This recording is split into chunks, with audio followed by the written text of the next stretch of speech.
All right. Hi, everyone. Hello, Dream Garden. Yes. It's me, Yaya Truth, again, and I wish you all a beautiful day, evening, depending on the time that you're watching this video. I wanted to come in and speak really quickly. I promised myself I'm not going to talk long today, so I'm going to get, I'm going to try. We're going to get right into it.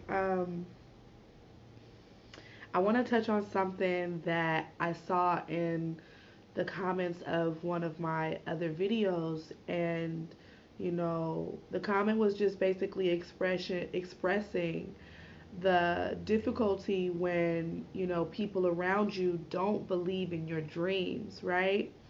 I felt like is a perfect topic and so very appropriate for this channel. So it's something that I personally have dealt with and experienced and really recently, and I would love to speak on it and share with you guys. So let's get it popping, okay? So when people don't believe in your dreams, first things first, it's not their job to. It sounds bad, but it is just the truth, y'all. Like, think about it. When I say only you know what's best for you and to go inside yourself to listen to your own spirit, how can anyone else, no matter how close they are to you, no matter how much they love you, no matter how much they care about you, how can anyone outside of you tell you what you need and what you desire? They can't, right? You know, there is so much power within us that we give away to others as we are seeking the validation of them, as we are seeking external validation for what should always come from the internal, right? Um, they don't know every experience that you've had, every thought or dream that you've had that has brought you to a space where you want this. Whatever this is, this baby, this desire, this dream. How could they know? First of all, half the time we don't even know. Half the time we are ignoring our own spirit, our spirit's desires, our spirit's dreams, okay?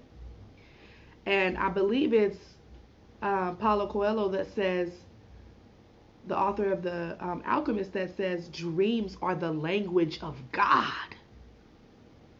That's a personal thing between you and you, as we discussed in our other videos. So it's really not their job.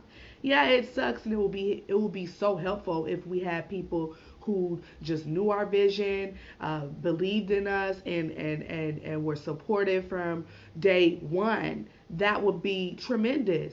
But it's not going to always happen. And like I said, it is not their job, baby. It's our jobs, okay?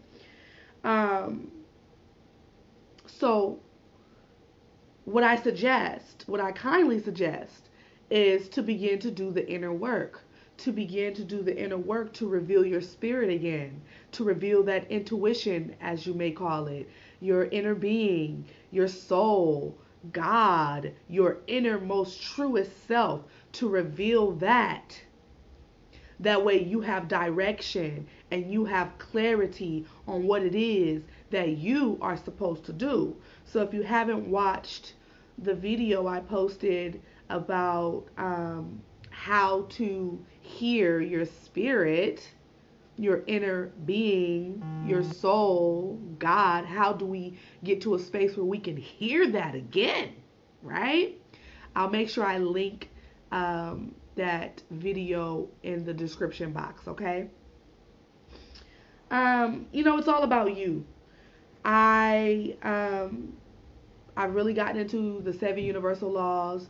One of the most popular is the law of attraction, and um, per the law of attraction, only you can attract that which you want to manifest in your life. Not your mom, not your boyfriend, not your husband, not your boss, not your best friend.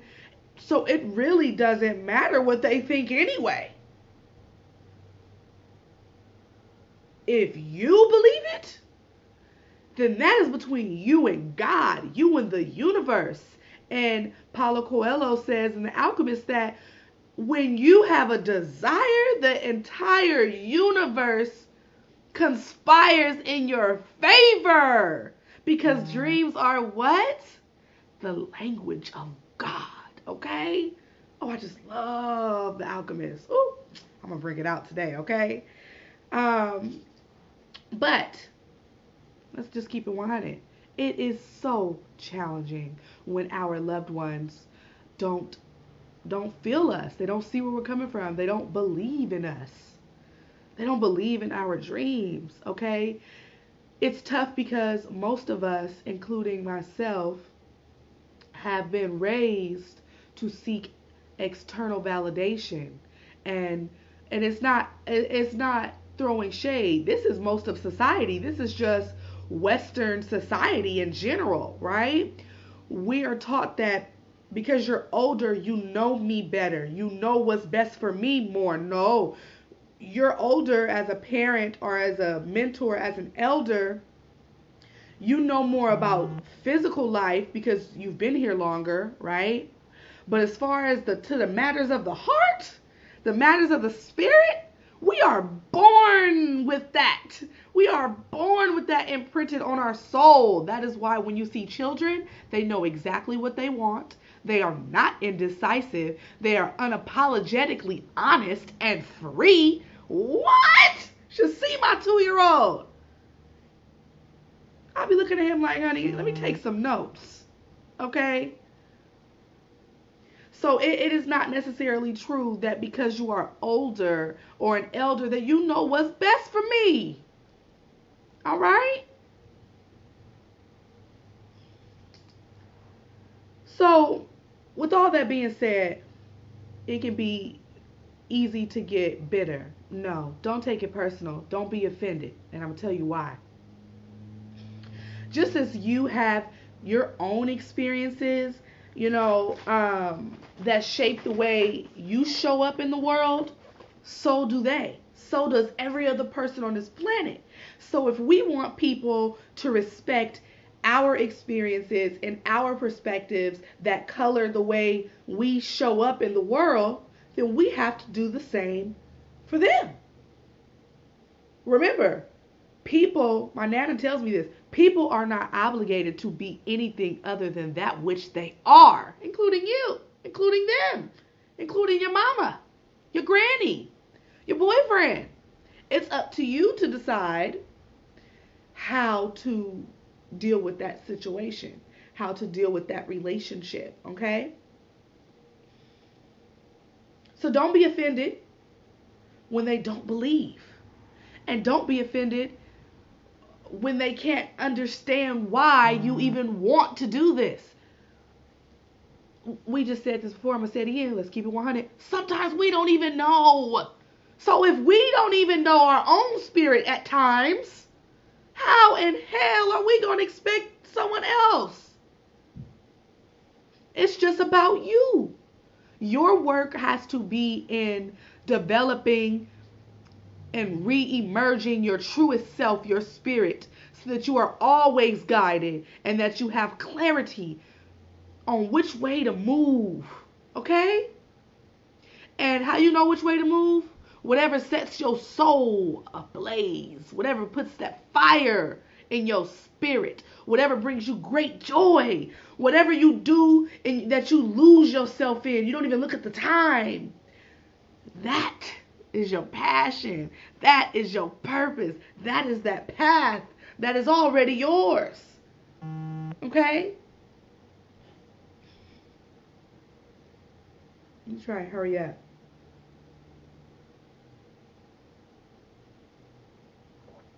Is it raining? I think it's raining. But anyway. anyways, so I want to talk quickly about a book that changed my life.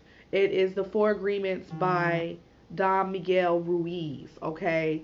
Um, I'm not going to go into all four agreements. I'm just going to go into second agreement. The second agreement states, don't take anything personally. Okay.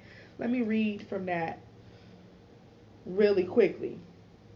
It says, nothing others do is because of you. What others say and do is a projection of their own dream. When you are immune to the opinions and actions of others, you won't be the victim of needless suffering. Needless suffering. Remember what I said? Nobody else can attract and manifest into your life but you. So it's needless to suffer about what they think anyway, because they have no control over your life. You think they do because you give them the power, because you take on their ish. You take on their limiting beliefs. Honey, you are so powerful. Stop playing with yourself. Stop it. Okay? I want to talk about a piece in that book really quickly. And I had the audio book at the time. I actually need to reorder the physical copy. I'll be sure to link it from Amazon in the description box of this video. But I had it on the audio book, and it was really powerful because listening to my headphones for this particular part of the book, it just created so much imagery for me. So there was a scene in this book where he's talking about the second agreement, about not taking anything personally, where he's saying it is a projection. What others say and do is a projection of their own dream. The book's premise is that we're all living a dream. You get to decide what it looks like, your own perception. You color that, your own self, and it's going to be different from everybody else. It seems easy to grasp, but listen to this scene. He says, I'm just going to paraphrase. So he goes into a movie theater and there's a movie showing, right? And he stands and he looks and he sees that the movie is starring him. And it's his movie, aka his dream. So he goes and sits down in the theater to watch.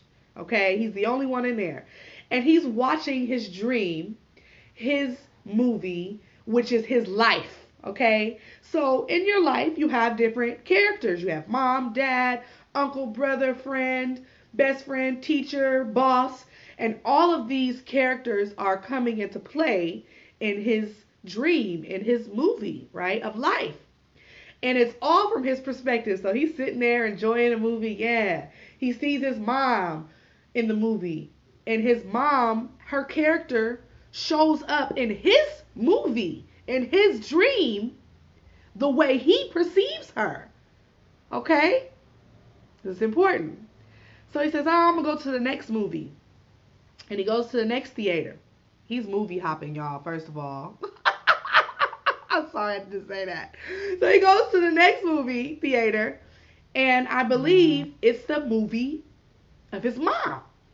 So he says, I'm going to go sit down and I'm going to watch this. So he goes and he sits down in his mother's movie, in his mother's dream, okay, of life, the way she sees things.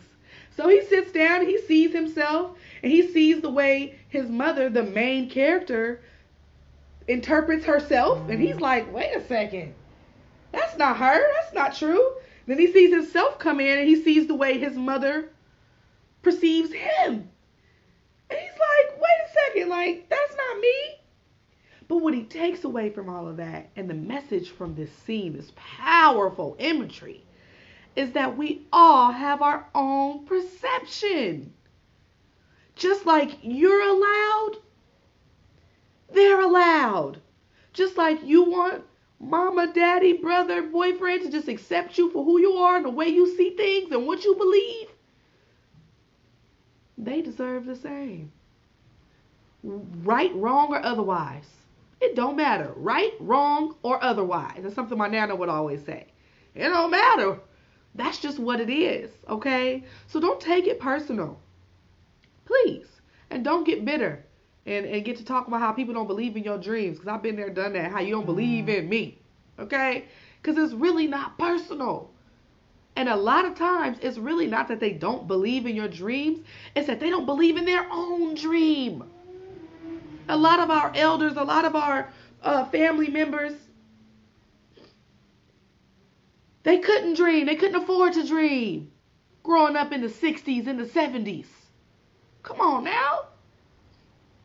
That's why it's so important for you to just block it out and not be bitter and say, that's why I'm going to show you it's possible. It's my duty to show you.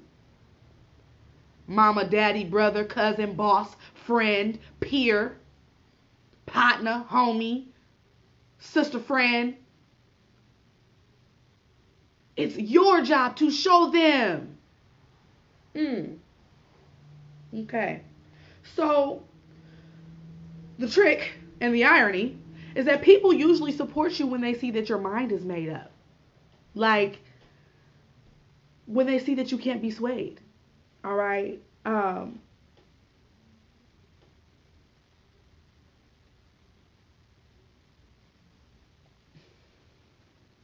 This is why I say it is all on you.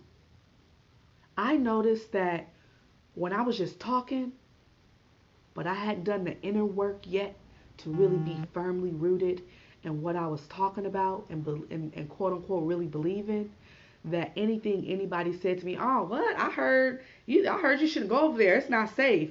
Or, yeah, you shouldn't enroll in that graduate program with a 2-year-old girl. It's going to be hard. Whatever it is that they're saying, you will be swayed and knocked off, and then you're going to be angry and bitter. Okay, I've been there saying, you don't believe in me. I've done it. It's not their job. Okay? I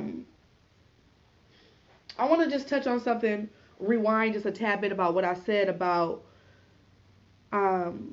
usually it's not that our loved ones don't believe in us, it's just that they're scared, okay? For one, they love us so much they're truly scared of us. For two, they have their own experiences that have colored the way they show up in the world. And if they are our elders, especially our elders, their experiences are really quite different than us when it comes to oppression. Okay, when it comes to oppression, especially for women and men of color, okay, it's going to show up a lot differently, okay? We grew up in 2 different eras, all right? And yes, we all have experienced oppression, but you know what I'm talking about. Growing up in the 60s, the 50s, the 60s, and the 70s, okay? There's a different level of oppression to where our elders just want to protect us and want us to just, follow this path to success, that has been this cookie cutter success that has been laid out by society, okay? We have to show them that, yes, that got y'all to where y'all were and got me to where I am, and now it's my time to take it to the next level, baby. To show you and to hold my ancestors up, just as they paved the way for me, so that I can pave the way for our future, okay? And I'm going to pull out from The Alchemist, my favorite. Oh, y'all know I just love this. I want to speak to that, about how, our loved ones are sometimes just scared for us and because of their own fear, okay? So in this book, The Alchemist, the young boy is going on his personal legend. Your personal legend is your dream, what God has implanted in your soul and your spirit to do, okay? And he says this. It says that his parents wanted him to become a priest and thereby a source of pride for a simple farm family. They worked hard just to have food and water like the sheep. This is what I'm talking about our elders, y'all.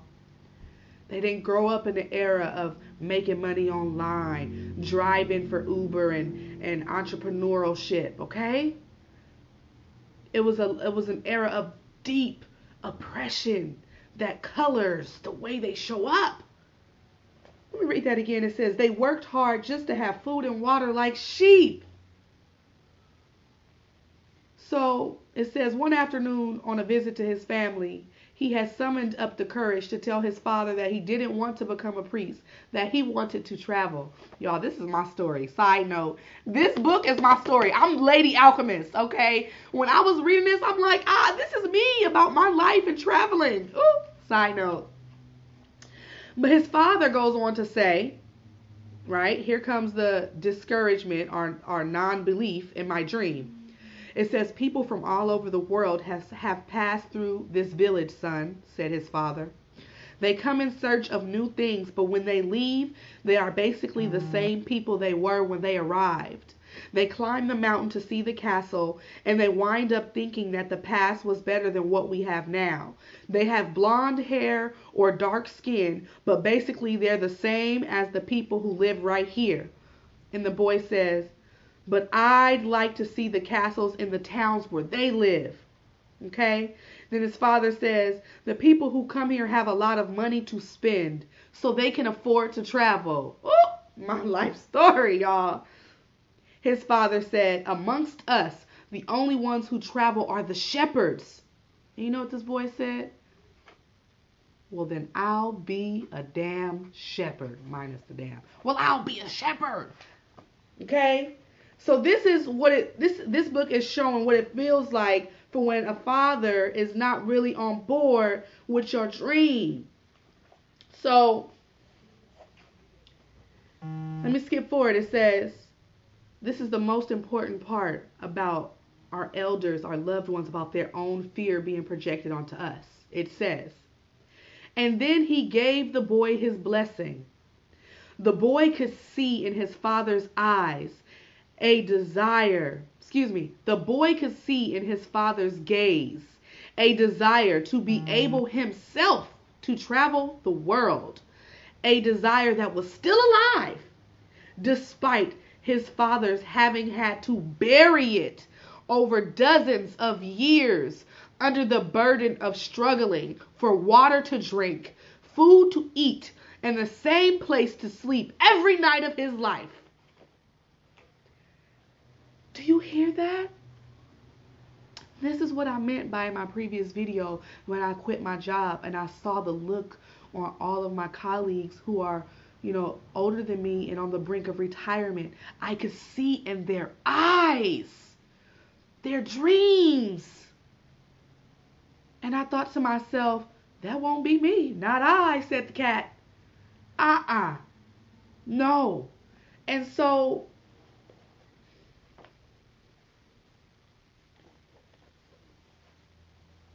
yeah, it's really about you, but it really ain't, ironically. It's about you. I like to say, yeah, this is for me, but what's for me is for you. So it's really for all of us. So yes, it's up to you to believe in your own dream. It's up to you to find within yourself your own rooted foundation, okay? But when you do so, you are benefiting all of those around you tremendously. You are showing them that it's possible. Okay? You are showing them that it's possible. When I first told my mom that I wanted to move back to Ghana, if you see this, I love you, mommy. This is for you, baby. Ain't no shade.